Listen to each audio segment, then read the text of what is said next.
Can you hear me? Yes. Good. In the first place, I just want to say Happy New Year to everybody. There's so many in this room who I don't have the pleasure of seeing all the time. I am so pleased to be here today for my great friend, Linda Alexander, a force to be reckoned with. I wish she were running for president. I'd be standing here. 30 years ago, as you just heard, I was auditioning 250 little boys for Oliver at the Landmark Theater.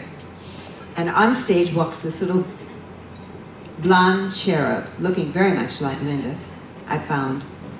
And I thought, oh God, let him sing. And he sang Happy Birthday and knocked me out. So I still had to audition 249 other boys, which I did. And then I met Linda Alexander. And from that moment on till now, it's been pure joy.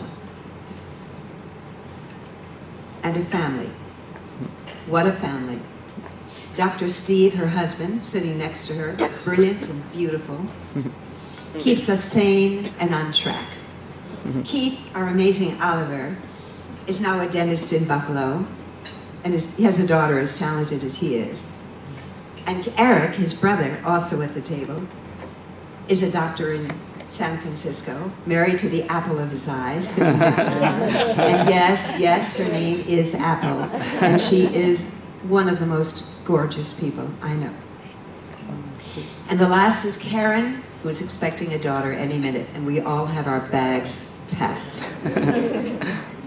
Now, I was going over all the organizations that Linda has been a part of and won awards from, but you've read them, and they go for half of this page.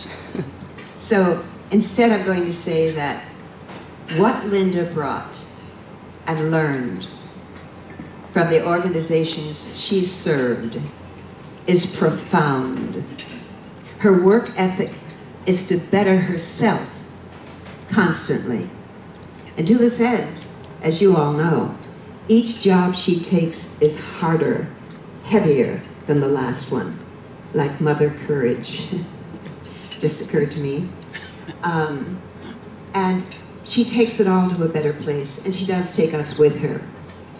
She seems driven to aspire and solve problems, and she never stops thinking about the future of what she's doing, and then acting on it.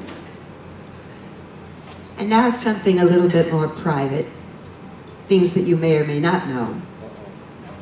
Linda has the energy of 10 horses. And her finger is on the pulse of her whole family and those she loves, constantly. She crisscrosses the country. So often she'll call me and I'll think to myself, how did she know I needed her? Jewish science. She's an amazing tennis player, an amazing award-winning one, an amazing cook, a great matchmaker, as you've just heard. She designs baby clothes, and she's going to have use for that. She loves theater. Winnie Greenberg, you thought it was me, but it's her all the time. She's the one who leads me to Canada to see theater. And even greater, she has choreographed a musical, a big one.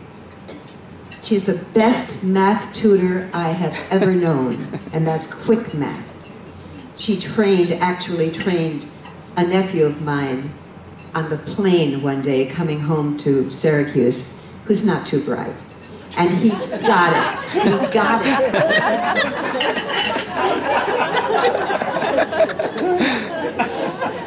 She also, I might add, she also has an enormous amount of knowledge. She set up a lab in Stephen's office, and she worked in that lab until they made money. Years and years and years. No, I'm kidding. But she did all that. I think that she's the Jewish Mother Teresa, because rumor has it she also heals. And the best of all, she shops until she drops. And she's drop dead gorgeous, and she does not know it, which is the best kind of gorgeous, inside and out. So you see, she's completely normal, natural, and adorable.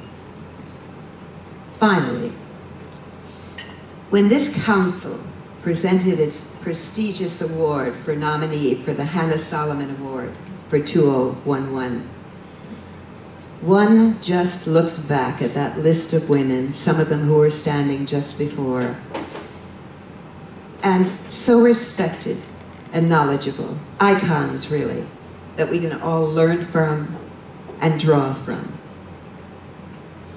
I can only think how grateful I am to the council and how proud and happy I am to be honoring and celebrating the newest name on that amazing list, the light of the community and the love of my life, Linda Alexander.